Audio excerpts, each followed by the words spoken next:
Elle a empoisonné sa sœur à cause de la jalousie. C'est l'histoire de Yvette et Sandrina, deux sœurs issues du même père et de la même mère.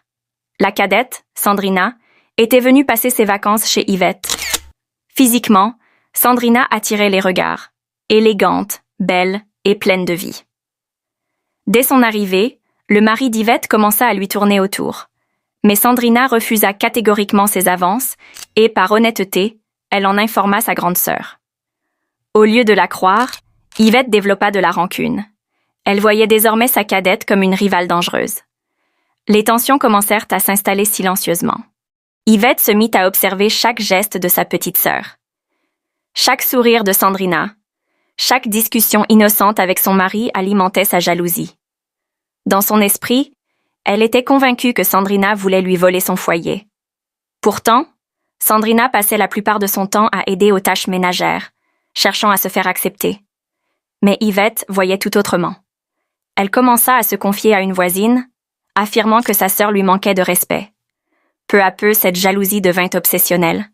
Le regard qu'elle posait sur Sandrina changea. Il n'y avait plus d'amour fraternel, seulement une haine naissante. Un soir, Yvette surprit son mari en train de rire avec Sandrina dans la cour. Pour elle, c'était la confirmation que sa sœur cherchait à séduire son époux. Elle rentra dans une colère silencieuse et décida de mettre fin à cette présence gênante. Dans ses pensées, un plan noir se dessinait. Éliminer sa sœur. Yvette consulta discrètement une vieille femme connue pour ses potions. Elle expliqua sa situation en larmes et la vieille lui remit une poudre empoisonnée à mettre dans la nourriture. Cette nuit-là, Yvette resta éveillée longtemps, imaginant le moment où tout serait terminé. Le lendemain, Sandrina aida à préparer le repas. Yvette, dissimulant son trouble, profita d'un instant d'inattention pour verser discrètement la poudre dans la sauce. Elle servit ensuite le plat en souriant, comme si de rien n'était. Sandrina mangea sans se douter de rien. Quelques minutes plus tard, elle commença à ressentir de violentes douleurs au ventre. Elle cria, tomba à terre et perdit connaissance. Le mari paniqua, cherchant de l'aide. Yvette, quant à elle, fit semblant d'être surprise. Mais au fond d'elle, elle attendait ce moment. Pourtant, la scène prit une tournure inattendue, bien loin de ce qu'elle espérait.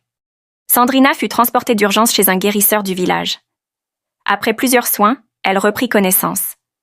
Le guérisseur révéla qu'elle avait été empoisonnée volontairement. Le mari, bouleversé, commença à soupçonner Yvette. Devant la pression, Yvette craqua et avoua son acte, justifiant qu'elle avait agi par jalousie. Le village entier fut choqué. On ne comprenait pas comment une sœur pouvait vouloir la mort de sa propre cadette. Sandrina, malgré la douleur, pardonna publiquement à Yvette, mais décida de retourner vivre chez leurs parents.